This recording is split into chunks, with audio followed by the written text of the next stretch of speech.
May nakakaba. Si BJ dapat laging nandiyan para nakikita niya yung ginagawa mo. Eh, para nakikita niya paano ino-operate para mabilis niyang i-operate. Okay? Salamat po. At ngayon po, mensahe na tayo, ano? Salamat sa special number. At si Brother John Paul, mamaya daw habang umuwi. Okay. Ayun po mga nandiyan sa online natin, no? At kung kayo po ay nakikinig, pakiusap, pakilakas niyo po yung sound. At para po marinig ng inyong mga loved ones, lalo yung mga unbeliever, no? Loved ones natin. Sabi ng Bible, faith cometh by hearing and hearing by the word of God. Pagkakataon nyo na para mapakinggan ng inyong mga loved ones ang mensahe. Itong mensahe natin ay advance. Bakit? Patungkol ito sa pagkabuhay ni Kristo. Kaya advance ang ating message. Sa Biyernes pa tayo magpipitong wika sa kamatayan ni Kristo. Pero ngayon, pang-ilan na to? Pangatlong puntos na ng ating pong pagkabuhay ng Panginoong Jesucristo, di ba? The eyewitnesses. Okay, ano ba yung dalawang nauna? Tingnan natin yung una, yung pangalawa, yung pangatlo, the eyewitnesses. Ito naman, the exposition. So, in-expose ng mga soldiers, no? Kung ano talaga nangyari. And then yung una, the empty tomb. So, yun po, no, yung mga katibayan na si Kristo'y nabuhay na maguli, yung libingan, wala si Kristo.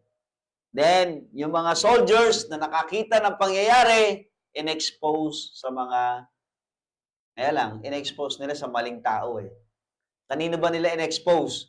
Sa mga priests, no? Sa konseho ng mga Israelita, ng mga pare. Kaya, itinago at ginawang kasinungalingan.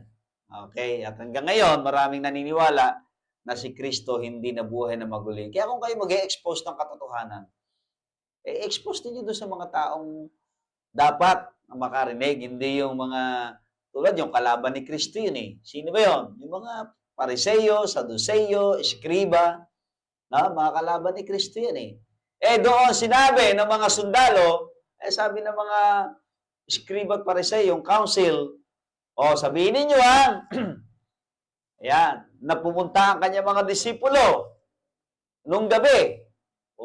Unang kasinungalingan, fake news.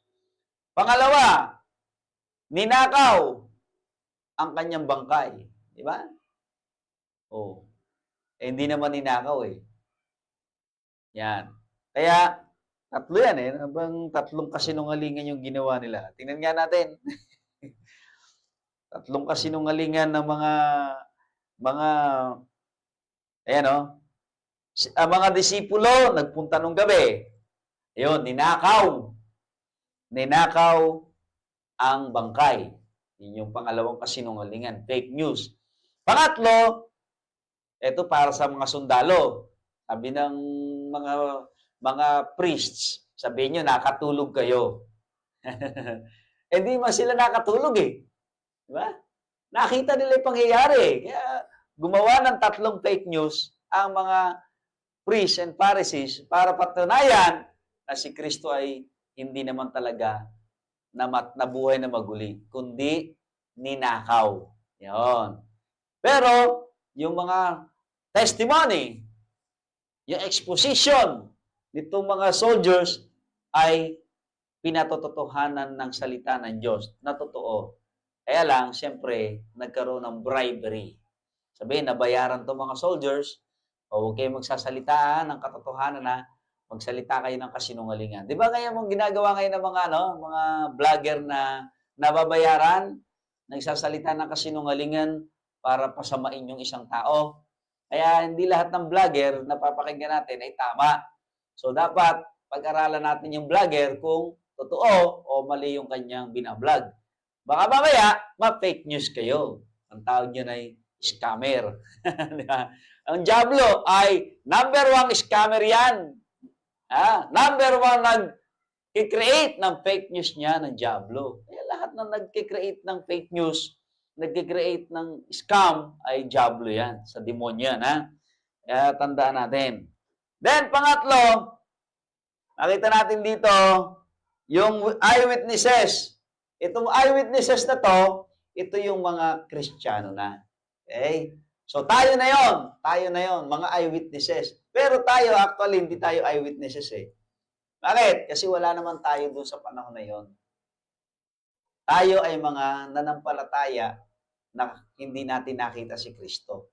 Pero sabi ni Kristo kay Tomas, Tomas, mas mapalad yung hindi ako nakita, pero nananampalataya. Kaya mas mapalad tayo kay Tomas. Si Tomas, to see is to believe eh. Pero tayo, we just believe. Amen? At sabi ni Kristo, mapalad sila na naniniwala na hindi ako, kahit hindi nila ako nakita. Sabi rito, no? Tingnan natin. Okay?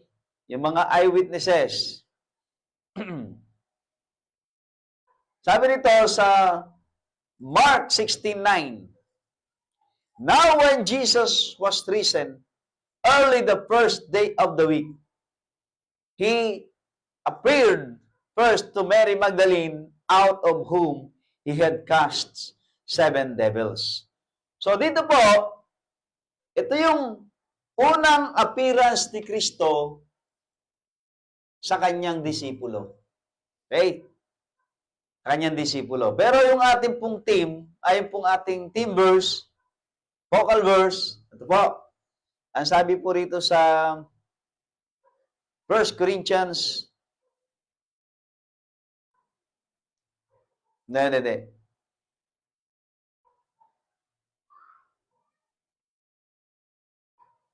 Okay, 1 Corinthians, 15:20. But now is Christ risen from the dead and became the first fruits of God's witnesses. Okay? Hindi tayo Jehovah's Witnesses, kundi Christ witnesses. Pero, sinasaksihan pa rin natin na si Jehovah ang nagpakilalang Diyos sa panahon ni Abraham, sa panahon ni Isaac, sa panahon ni Jacob, sa panahon ni Moses, sa mga propeta, at ngayon, ang pinapakilala naman si Kristo. At ito ang sinasaksihan ng mga tunay na mananampalataya. Kaya mga tunay na mananampalataya ay saksi ni Jesus. Kaya pag sinabi, mga saksi ba kayo? Opo. Mga saksi pala kayo ni Jehovah. Hindi po. Mga saksi kami ni Kristo. Meron palang ganun. Mga saksi ni Kristo. Opo, meron. Mga baptist kami. Mga baptist na saksi ni Kristo. Yan. Ang sinasaksihan po namin ay si Kristo, na siya po ang pinadala ng Ama upang maging tagapagligtas ng bawat sumasampalataya sa Kanya, kay Kristo. At naniniwala sa Ama. Yan. Dito po, sabi dito, ang kauna-unahan na tao na pinagpakitaan ni Kristo mula nung siya po ay nabuhay na maguli na mga disipulo, Kasi actually, yung mga soldiers, ang nakita lang nila, nakita nila yung paggulong ng bato, nakita nila yung angel na binuksan ng pinto, at nayanig sila. I do believe nakita nila yung paglabas ni Kristo.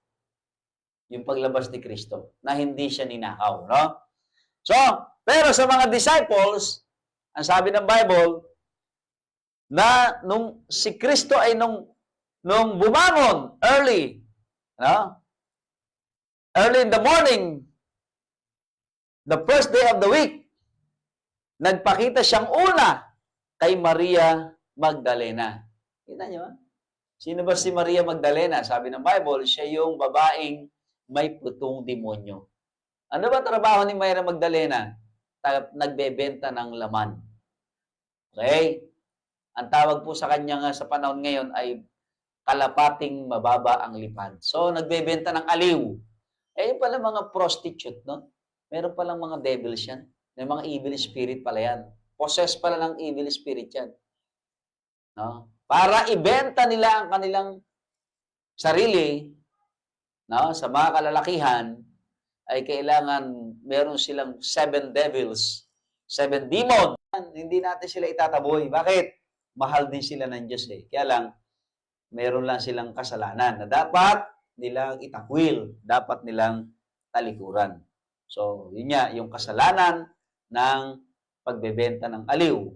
Diba? Yung kasalanan ng kabaklaan at katomboyan. Pangalawa, yung dalawang disciple, the 2 disciples, dito sa Mark 16:12. Sabi yan, and after that, Jesus, na pinako sa krus. Pero pagdating nila doon sa bahay, dahil gabi na, ay nagpapakita katulad ng isang anghel ng kaliwanagan, masquerading as the angel of light. Diba? Gagayahin lang niya yung muka, gagayahin lang niya yung boses. Diba? Yung damit, nung siya namatay, gagayahin lang. Bakit? May power ng mga evil spirit eh. Sabi ng Bible, mas makapangyarihan sila kaysa sa atin. Oh. Kaya pag biglang yung patay, eh bigla mo nakita na nandyan, ha? Hindi siya yon. Demonyo yon. Ano gagawin mo doon? Cast out. In the name of the Lord Jesus Christ. Diba? O lumayas ka. Ikaw na Diablo, ikaw na Satanas, lumayas ka sa pangalan ni Kristo, ng Panginoong Jesucristo. Lalayas yun. Kaya nga dyan sa Norsagaray, tawag sa amin mga Ghostbuster. Pag kami mga evil spirit na nakikita sa bahay, pag may mga inaalihan ng demonyo, ay patawag mo nga yung mga Baptist, si Pastor Agpoon. Pagpe-pray yung bahay natin. Ganon, no? Kaya dyan sa Garay, ang daming demon possessed dyan noong araw. Mga 1980s hanggang 1990s, ang daming demon possessed dyan. Ultimo si Pastor Robert na demon possession eh. Kinagat yung daliri ni Pastor Danny. Akala daw ni Pastor Danny, mapuputol daliri niya eh. Tapos sabi daw ni Pastor Danny, sa pangalan ng Panginoong Jesus, ibuka mo yung bibig mo! Pastor Robert, wah! Binuka niya yung bibig niya, galit na galit. Kaya akala ni Pastor Danny, naputol ang daliri niya. Ay, huwag niyo tuturo gano'n na. Baka bigla kayong kagat. Eh, bigla kayo nagat eh. Bigla siya kinagat sa daliri. Di ba? Oh, sino pa yung mga dating demon possessed dyan na naging Kristiyano, naging Baptist, naging member? Si Ate Nene, na pangasawa, pastor. Yan, asawa ni Pastor Dave. Isma. Demon possessed yan eh. Una, na demon possessed siya. Pangalawa, na-obsess. Pwede ka, kahit Kristiyano ka, pwede ka na ma-obsess. Pero hindi ka pwede ma-demon possess. Pero pag unbeliever ka, hindi ka lang ma-obsess, madi-demon possess ka pa. Diba? Yun. Meron pang isa, naging asawa niya, napangasawa niya, pastor. Ang tawag yata doon si Bulaklak yata. Tawag. Di ko na inabutan yun eh. Yun daw, talaga daw, yung kama, umaangat. Nakaangat yung kama sa lupa, nakaangat pa siya sa kama. Grabe, ano? Yung kama, lumilipad. Umaangat sa lupa. At pagkatapos, yung babae, si Bulaklak, nakaangat din sa kama. At ang boses niya, lalaki, hindi babae. At ang boses niya, marami. At nung kinas out ni Pastor Danny, naglabasan sa bibig niya yung mga evil spirit. Kulay green na mabaho, amoy asupre. Ay, ganun pala kulay ng demonyo, green. At saka yung amoy pala ng mga demonyo, amoy asupre, mabaho. Kaya lahat ng mga mabaho, ako, delikado kayo. Kailangan lagi kayo mabango. Ha? Baka mapagkamalang kayo mga demonyo. Bakit? Ang baho. Siguro, yan ang demonyo rito. Ang baho eh, di ba? Bakit ang mga evil spirit tumitira sa mga madidilim, magugulo, mga mababahong lugar. Kaya pagka ang lugar nyo, madilim, magulo, mabaho. Nako, magkakaroon ng evil spirit yan. Diyan sa Norsagaray, ay pastor, nakakakita raw sila ng white lady doon sa silong ng bahay nila, nakahiga. Tapos, gabi-gabi, tuwing alas 12, yung merong doong baul na, doon. Tapos, bubukas, tapos, kadenang hinahatak. Kaya di sila nakakatulog, wala daw nakatira sa ilalim. Sabi ko, ganun po ba? Sige po, ipag-pray over natin po yung ibaba, ipag-pray over natin itong taas. Ngayon, ang gagawin niyo po, linisin niyo yan, lagyan niyo ng maliit na ilaw, kahit 1 watt lang, o 10 watts, o 5 watts, kung ano meron kayo, lagyan niyo ng Bible. Pinag-over ka na. Bumalik ako ng Biyernes. Bible study namin, mga alas 3. Pambira. May kortina. Pero yung kortina, yung kortina natin na malinaw, nakikita mo yung loob. May kortina, malinis. Nakakita ako ng babaeng nakahiga, nakaputi. Mahaba buhok. Nakaputing babae, maputi ang kanyang kulay, ang balat niya, mahaba buhok, natutulog. Sabi ko, may babae doon. Pero di ako natakot, di ako kinilabutan. Sabi ko, tao to, tao. Hindi ito evil spirit. Kasi hindi ako kinikilabutan Hindi ako natatakot Kasi pag alam ko, pag may evil spirit, tumatayo balahibo ko Kaya alam ko may evil spirit sa paligid hindi tumatayo balahibo ko. Hindi ako kinakabahan. Tao to, hindi ito evil spirit. Taas ako. Sabi ko doon sa anak, asan si mama? May binili lang po. Ganda. Nung dumating, hinintay kong dumating. Nung dumating, sister, may tatanong po ako sa inyo. Ano yung pastor? May anak kayong babae, Ay, oo, pastor, may anak akong babae. Nandyan, nasa baba, natutulog. Nakita niyo pala, nakita ko, may natutulog doon na babae. Anak niyo pala yun. May anak pala kayong babae. Meron, pastor. Hindi ko nga pala nakwento sa'yo. Meron pala akong anak na dalaga na nag-aaral ng teacher. Yon. Naisama ko sa church yun Yon. Sabihin, hindi ko ni-review kagad. Si mami, review ko Tao pala. Kasi, meron nga daw white lady ron na nagpapakita. At yung white lady na yun, walang ulo. Pero yung white lady, meron siyang buhok, walang ulo kasi walang muka.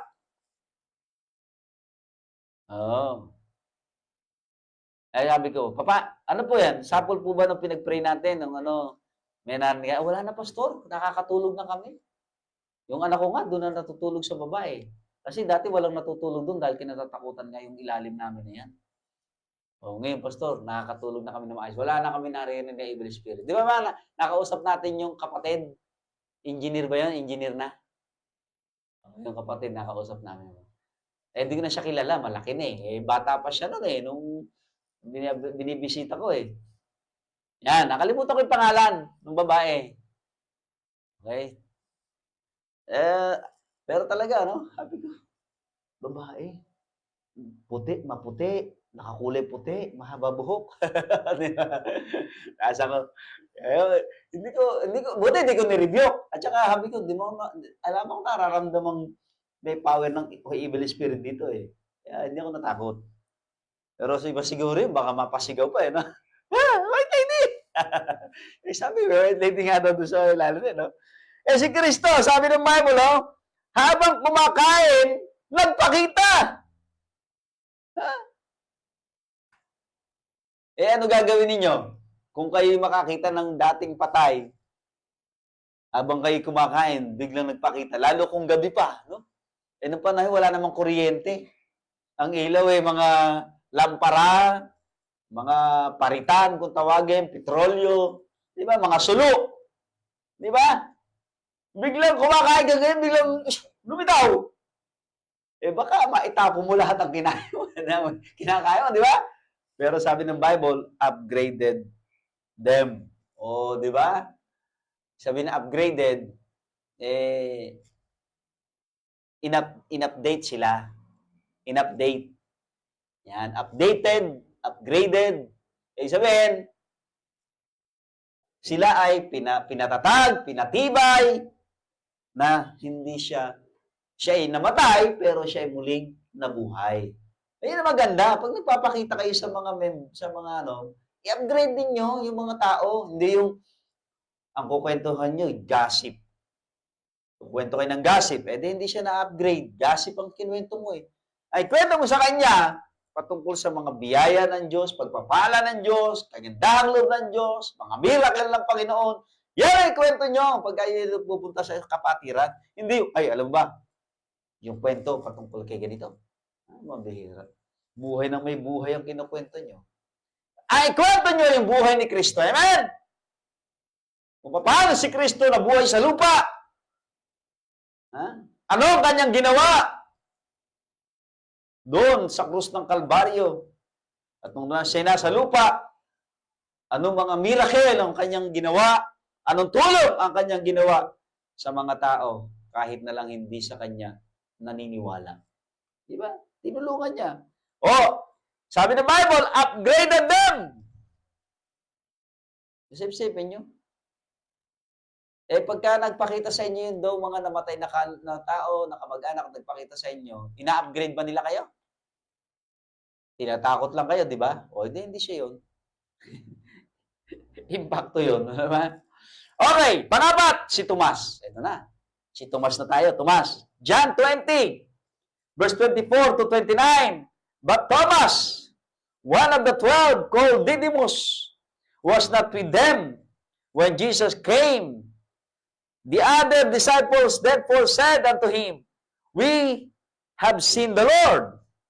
But he said unto them, Except I shall see in his hands the point of the print of the nails, and put my finger unto his print, and the 8 days, sabi ito, and thrust my hand unto his side, I will not believe. Diba? Hanggat hindi ko na ipapasok ang aking daliri sa kanyang kamay, sa butas ng kanyang kamay, at ang aking kamao sa kanyang tagiliran, hindi ako maniniwala. Kaya nga to is to believe no? Maraming Kristiyano ganyan, to is to believe. Pastor, maniniwala ako sa iyo pagka milyonaryo ka na. Natotoo sinasabi mo. Di ba?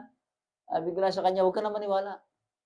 Kahit kung sakali ako'y naging milyonaryo, huwag ka na rin maniwala.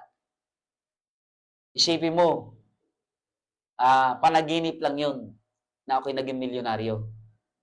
Di ba? Ayaw nga yung mga ayaw maniwala. Huwag na kayo maniwala kahit kailan. Kahit makita nyo kung pinagpala na ako, direguluhan ako ng kotse ni John Paul na halagang 5 million. Huwag na kayo maniwala doon. Ano lang yun? Hallucination nyo lang. Di ba? Na yung pastor nyo nakakotse ng gano'n. Si Pastor Abante, ang kanyang kotse ay halagang 19 million. Dahil second hand, nagamit na ng 1 taon, nabili niya lang ng 16 million pala. Nabili niya ng 9 million. Pero hindi siya bumili. Binili ng member niya. Kaya di ako bibili ng mamahaling kotse ko. Pag ako bibili ng kotse, yung mura lang. Di ba? Pero kung kayo bibili para sa akin, yung bili nyo yung mahal. Mira. Kayo bumili, di naman ako eh. Negosyante kayo, trabahante kayo eh. Ako, wala naman akong trabaho, pastor lang ako eh. Ba't ako bibili ng mamahaling kotse? Pastor lang ako. Kayo mga negosyante, kayo bumili ng mamahaling kotse para sa pastor nyo. Para i-bless kayo lalo ng Panginoon. Di ba? Si Pastor Abante, namimigay na ng kotse ngayon. Ilang kotse na pinamigay niya. Sabi nga niya, nandun pa ako noon kailan ba yun? Tinawag niya yung kanyang men. Sabi niya, ito yung susi. Yung kotse nakaparada yun. Yan ang susi. Sa'yo na yan. Di ba? Dating binibigyan siya ng kotse, ngayon siya na namimigay. Siyempre, hindi nga lang kasing mahal ng kotse niyang tinanggap niya doon sa kanyang member. Okay. Dahil nga pastor siya. Wala naman siya trabahong Katulad nila na milyon-milyon kung kumita. Okay. So, sabi rito, hanggat hindi ko na papasok ang aking daliri sa kanyang kamay at ang aking kamao sa kanyang tagiliran, hindi ako maniniwala. O, ito na.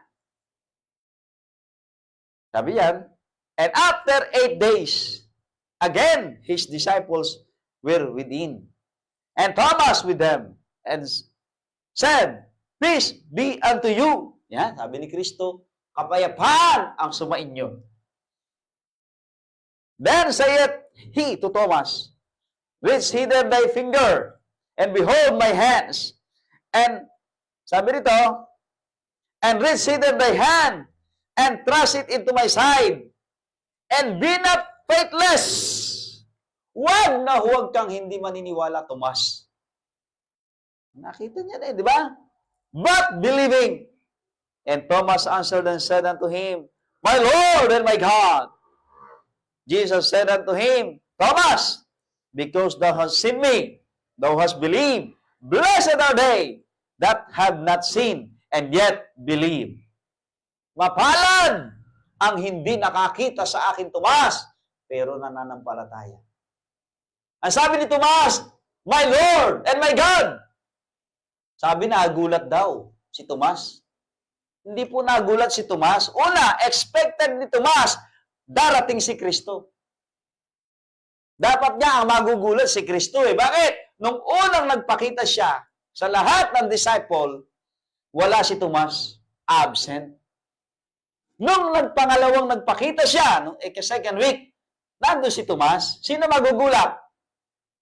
Si Tomas, na alam niyang darating si Kristo, o si Kristo, na nung unang pagpapakita niya, wala si Tomas doon. Di ba? Siyempre magugulat ako, uy, Tomas, nandito ka pala? Ba't nung nakaraan linggo, wala ka? Di ba gano'n? Pero si Tomas, nagulat daw. Hindi siya nagulat. At saka, ang ginamit, hindi po exclamation point. Hindi po tandang ano tawag doon? Pangdamdam. Yan. Hindi tandang pangdamdam, kundi tuldok. Ibig sabihin ng tuldok. Tapos. Yan, di ba? My Lord and my God. Panginoon ko at Diyos ko. Di ba? Kung hindi Diyos si Kristo, sasabihin ni Kristo, ay Tomas, bira ka. Ginagawa mo pa akong makasalanan. Bakit? Kasi nung mangarap si Lucifer na maging kapantayan Diyos, sinumpa siya ng Diyos. Di ba? Naging satanas siya. Ang tawag ng Bible, iniquity. Nagkasala si Lucifer, naging satanas, dahil pinangarap niyang maging kapantay ang Diyos. Gusto niya maging Diyos, nakapantay ang Diyos. Si Kristo, kung hindi siya Diyos na totoo, sabihin niya kay Tomas, oy Tomas, ginagawa mo akong demonyo, ginagawa mo akong diablo. Bakit? Pinapantay mo ako sa Diyos eh. Hindi ako Diyos. Dapat ganon, di ba? Pero walang sinabi si Kristo patungkol sa statement ni Tomas. Nasabi ni Tomas, Diyos ko, Panginoon ko at Diyos ko. Tinanggap ni Kristo ang statement ni Tomas na siya ay Diyos. Di ba? Tinanggap ni Kristo ang sinabi ni Tomas, siya'y Panginoon at siya'y Diyos. Ayan, nagpapakita rito na tama si Tomas, na si Kristo ay Diyos at hindi siya nagulat. Kasi nakita ni alam Tomas, expected ni Tomas na darating si Kristo. Sa pagsasabi ng mga disipulo, sa linggo, bumalik ka, makikita mo si Kristo. Pero si Kristo, alam ba ni Kristong darating si Tomas? I do believe alam ni Kristo. Bakit? Kasi si Kristo ay Diyos. Amen? Kasi kung di si Kristo Diyos, hindi niya alam yon. Magugulat siya talaga. Ay, Tomas, ang bihira, ba't wala ka rito ng linggo? Ba't nandito ka pala ngayon? Kasi nga, kung hindi Diyos si Kristo. Pero dahil Diyos si Kristo, alam ni Kristo darating si Tomas. At alam din ni Tomas na magpapakita si Kristo katulad ng sinabi ng mga disipulo. Kaya hindi siya nagulat. Sinabi lang niya ang katotohanan. Panginoon ko at Diyos ko. Kaya ang ginamit ay hindi po exclamation point or tandang pandamdam, kundi ang ginamit ay point. Ibig sabihin, period, tapos na. Hanggang doon. Si Kristo ay Diyos. Di ba? Na namatay at muling nabuhay. Man, yan mga kapatid. Sino pa nakakita kay Kristo? Letter E. All His disciples. Ilan yan? Nasa 500. More than 500 disciples of Christ seen Him. Acts 1, 3 hanggang 12. Tingnan natin, hindi ko na isulat dito eh. Acts 3. Verses 1 to 12. Hindi, Acts 1 pala, Acts 1. Acts 1, 3 to 12. Tingnan ninyo. Ito yung inakyat si Kristo sa langit ng isang alapaap. Diba? Napakalayo. Yan. Acts chapter 1. Sabi rito, huwag na dyan, no? Dito na sana, verse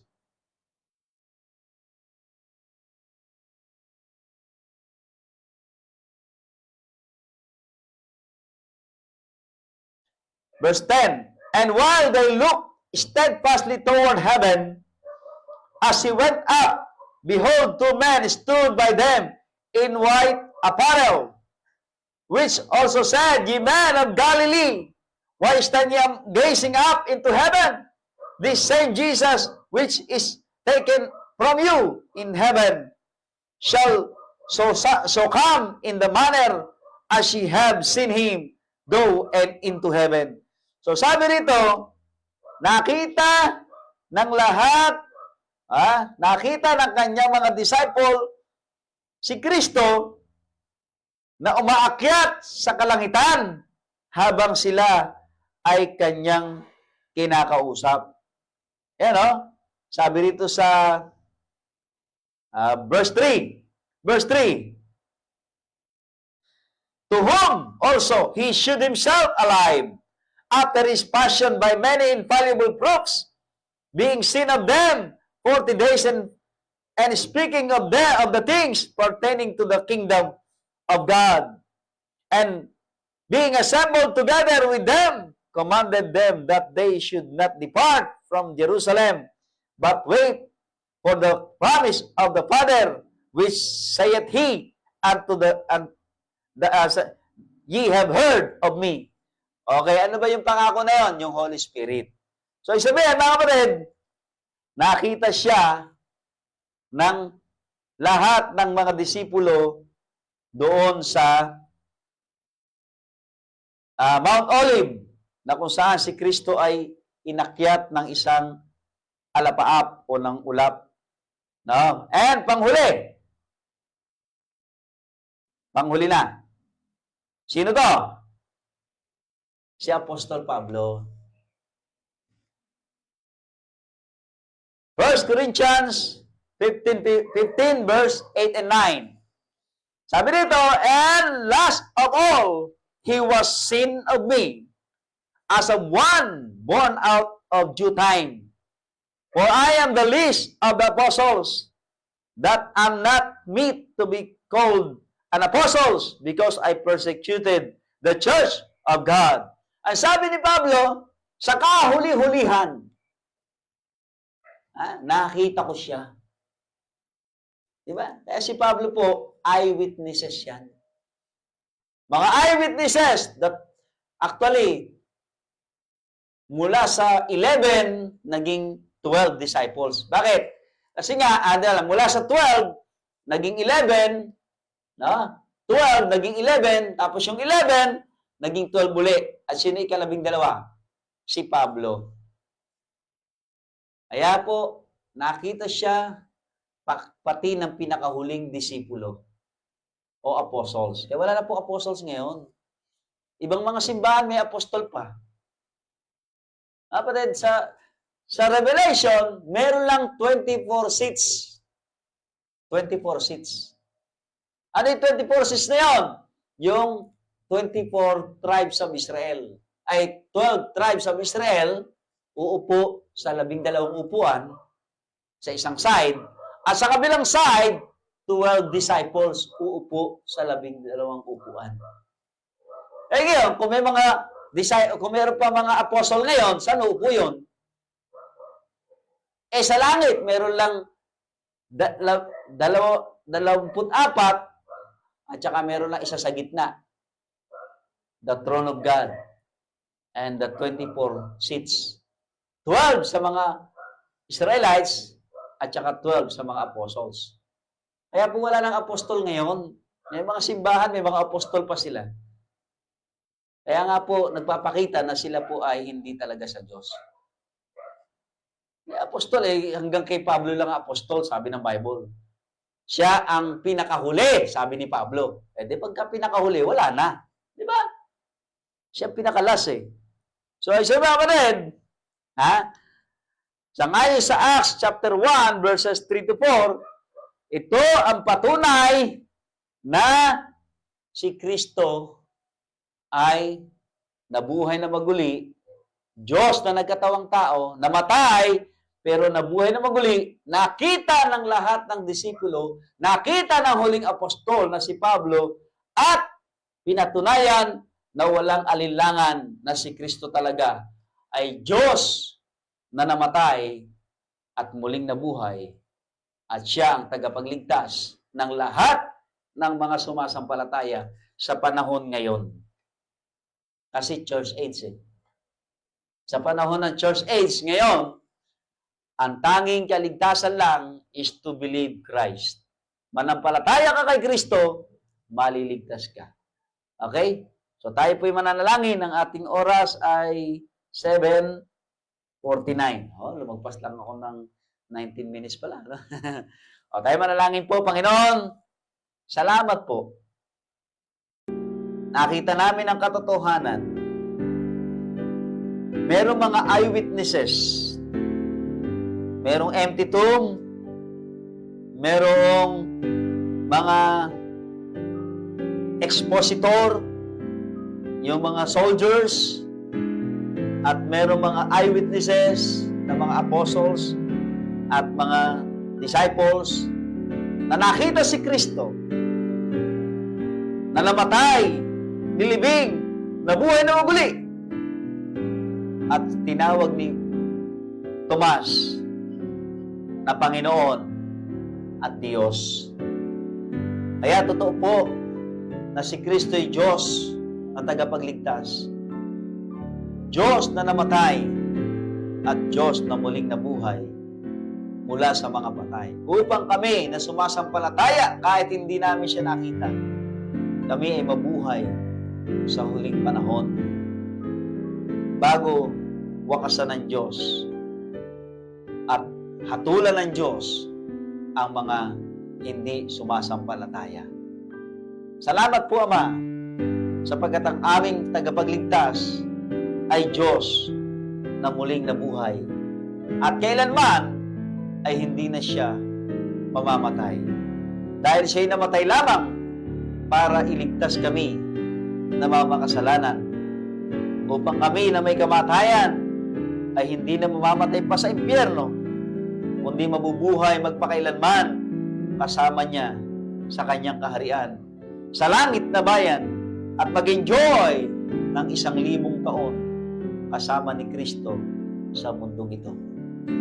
Kaya Panginoon, tulungan niyo po kami kahit hindi namin nakita si Kristo ng aming sariling mga mata, ngunit ang aming pananampalataya ay nakikita namin na si Kristo ay tunay na nagdusa, tunay na namatay, at tunay na nabuhay upang kami bigyan ng pag-asa, upang hindi kami maging most miserable man on earth, kundi kami ang tatawaging most blessed people, most blessed men who live on earth, because we believe that Christ died, God died, and rose again from the dead.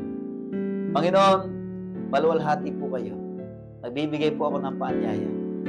Bago tayo magwakas, mga kapatid, kayo especially nandito sa church. At ganoon din yung mga nanonood. Nagtitiwala ka ba na si Kristo yung Diyos na namatay at muling nabuhay? At si Kristo na Diyos na namatay at nabuhay ang iyong tagapagligtas.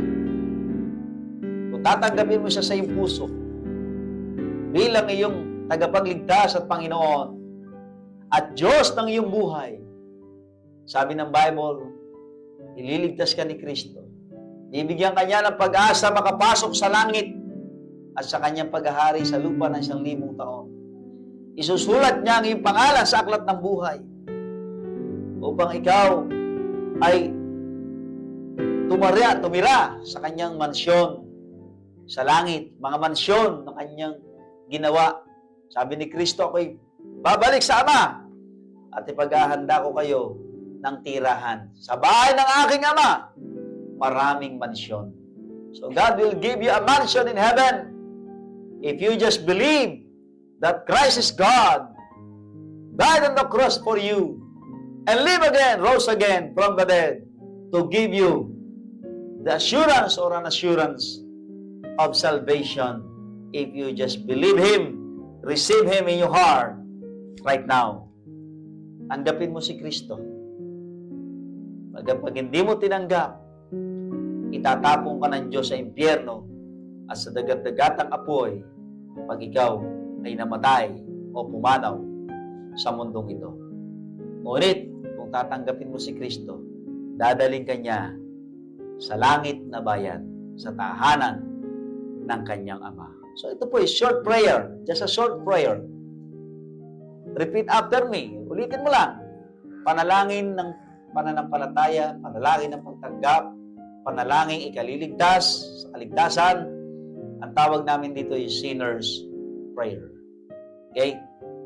Sumunod ka lang. Sabihin mo to. Ito po yung panalangin. Panginoong Diyos, nagpapasalamat po ako ng Panginoong Yesus ay Diyos na nagkatawang tao, nagdusa sa krus ng Kalbaryo, namatay para sa aking kasalanan, upang bayaran ang aking kasalanan.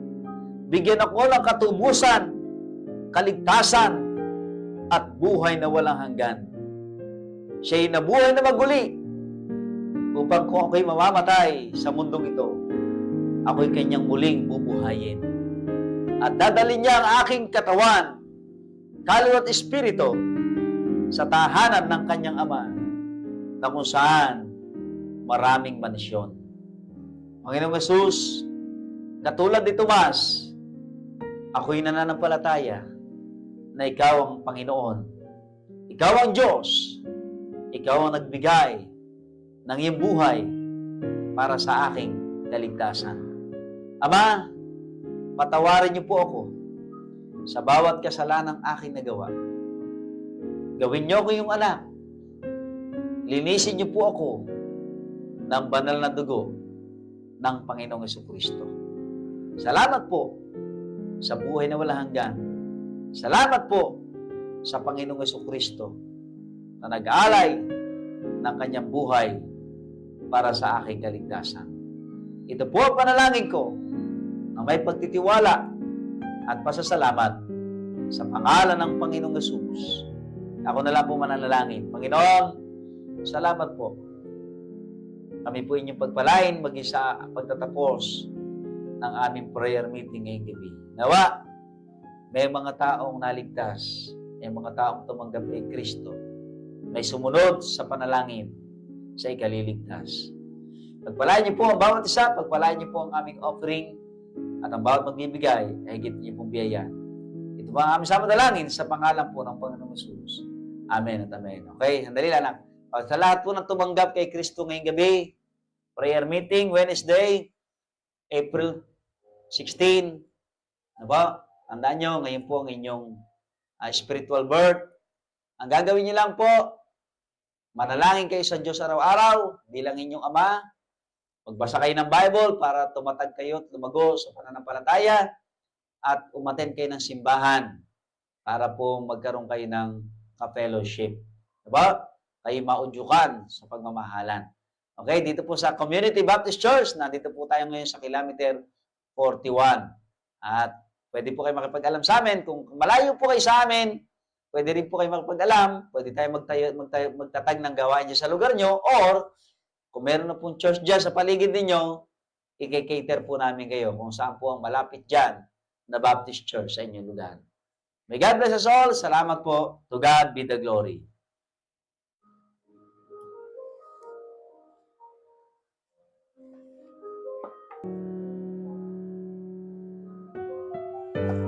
Kain na tayo. Nagutom na ako.